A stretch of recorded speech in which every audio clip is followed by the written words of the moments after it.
सिंप्लिफिकेशन tricks जानिबा 1 square plus 2 square plus 3 square plus dot dot dot plus 12 square equal to केते हो। Option A देजी 655, option B होची 650, सी होची 600, डी ऑप्शन होची 700।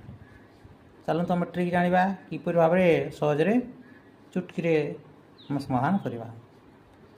एटी संख्या केते अछि 12 स्क्वायर पर लास्ट अछि, तेणु 12 इंटू ता परवर्ती संख्या 13 इंटू ए संख्यार 2 गुण रे 1 जोग करबा। 2 गुण 24 1 जोग करबा 25 डिवाइड बाय 6 हला आंसर।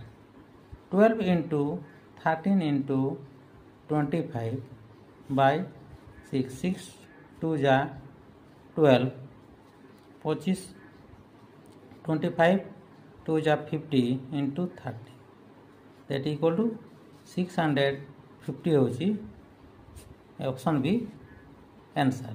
ताले फॉर्मूला कौन जानिबा हमें स्क्वायर थिले फॉर्मूला अछि 1 square plus 2 square plus dot dot dot plus n रो स्क्वायर इक्वल टू होबो केते n into n plus 1 into 2n plus 1 divide by 6। ए ट्रिक जदि मन रखिबा हमें खूब सहजरे हला जे कोनसी संख्यार क्रमान्वयर वर्ग संख्यार समष्टि निर्णय सहजरे करि पारिबा।